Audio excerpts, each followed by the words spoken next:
Sobat investor, bagaimana kabar Anda hari ini?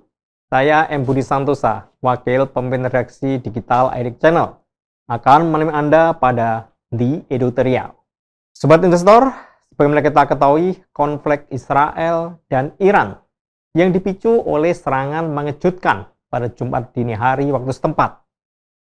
Sejauh ini terus berkecamuk dan belum menunjukkan tanda-tanda bakal berakhir. Kondisi ini tentu menjadi efek domino terhadap berbagai sektor kehidupan, mulai dari politik, sosial, hingga perekonomian global secara keseluruhan.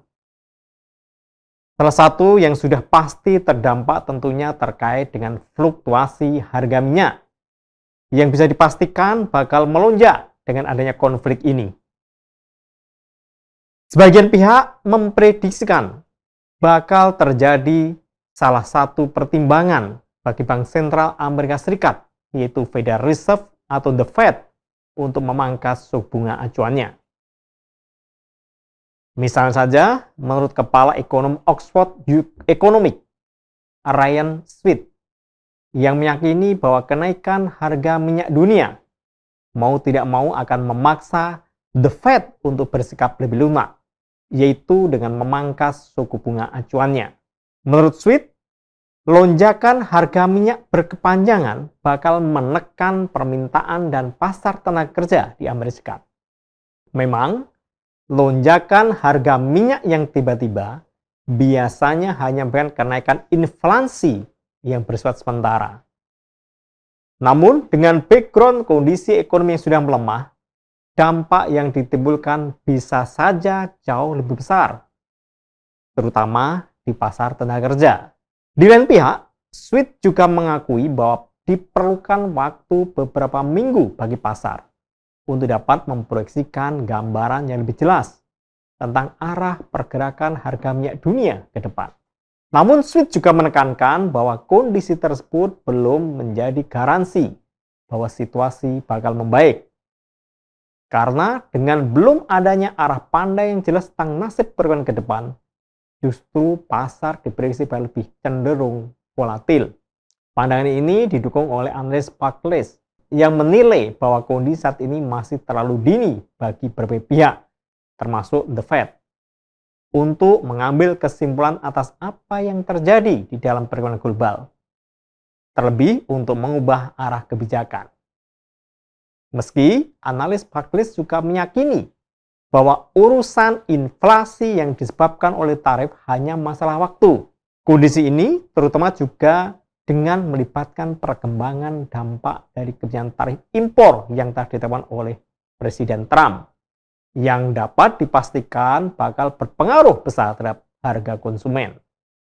Keyakinan tersebut diantaranya terkonfirmasi oleh survei yang dilakukan oleh New York Fed, di mana ada kecenderungan bahwa kalangan pelaku usaha bakal cenderung membebankan sedikitnya setengah dari biaya tarif terhadap harga akhir dari produk yang dihasilkannya. Dengan kondisi demikian, pelaku usaha bakal merelakan porsi margin yang besar, kemungkinan bakal terpangkas. Meski hal tersebut hanya akan bisa dipertahankan untuk sementara waktu saja. Berbekal asumsi tersebut, pihak Barclays memperkirakan bahwa efek dorongan biaya dari kebijakan tarif baru akan mencapai puncak pada awal musim gugur, sehingga bakal mendorong proyeksi inflasi pada akhir 2025 atau maksimal awal 2026 mendatang. Dengan demikian, terkait kebijakan jangka pendek, The Fed diyakini tidak akan mungkin mengambil langkah ekstrim, sehingga masih akan cenderung mempertahankan suku bunga pada pekan depan.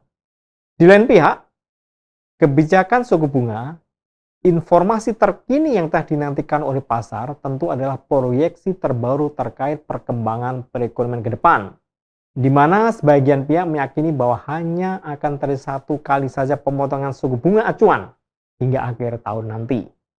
Proyeksi tersebut merevisi prediksi sebelumnya, di mana pada Maret 2025 lalu diperkirakan bakal terjadi penurunan suku bunga hingga akhir tahun, dengan proyeksi inflasi yang lebih tinggi dan juga pertumbuhan PDB yang lebih rendah.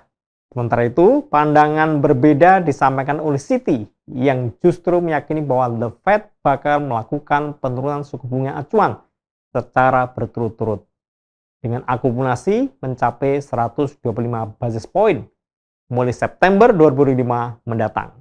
Meski bagi Barclays maupun Citi juga sepakat bahwa dibanding konflik Israel-Iran, isu yang lebih berpengaruh saat ini lebih pada potensi tekanan biaya akibat tarif impor yang diyakini baru akan mulai terlihat terhadap harga pada akhir tahun nanti.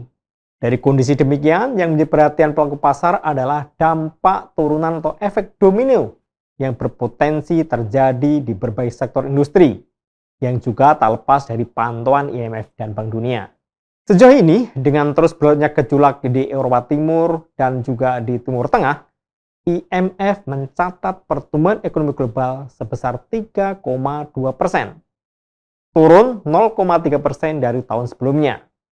Sedangkan Bank Dunia mencatat pertumbuhan hanya sebesar 2,8%, turun 0,4% dari tahun sebelumnya. IMF memproyeksikan pertumbuhan ekonomi global pada tahun ini akan lebih turun sebesar 3%. Dengan adanya indikasi konflik terbaru antara Israel-Iran ditambah dan reaksi pasar yang bergerak secara negatif, tidak menutup kemungkinan pertumbuhan ekonomi dunia akan kembali terkoreksi. Jadi jelas bahwa konflik-konflik regional jika terjadi secara bersamaan bukan hanya menyulut ketegangan politik, tapi juga melumpuhkan rantai pasok, mengguncang pasar komoditas, dan mengubah proyeksi ekonomi global. Ketidakpastian geopolitik saat ini bukan hanya menjadi risiko ekonomi global, namun juga ujian bagi strategi ekonomi domestik masing-masing negara.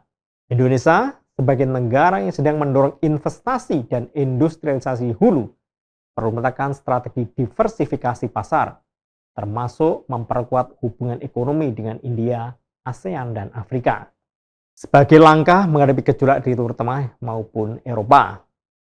Kami juga melihat pentingnya mempercepat transisi energi, mengingat harga minyak yang bermain di atas $85 per barel dapat menjadi risiko bagi subsidi dan fiskal. Dari sektor perdagangan, pelaku ekspor Indonesia harus waspada terhadap potensi penurunan permintaan global, serta kenaikan biaya logistik akibat blokade Laut Merah yang belum berakhir secara total. Bagi investor, situasi ini menunjukkan bahwa diversifikasi portfolio, pemilihan sektor yang tahan banting, dan pemantauan risiko global adalah keharusan di era yang penuh volatilitas. Pantau terus berita ekonomi, bisnis, dan pasar modal di IDIQ Channel TV, idicchannel.com, dan media sosial IDIQ Channel. Demikian di editorial hari ini, saya M. Budi Santosa pamit undur diri. Sampai jumpa.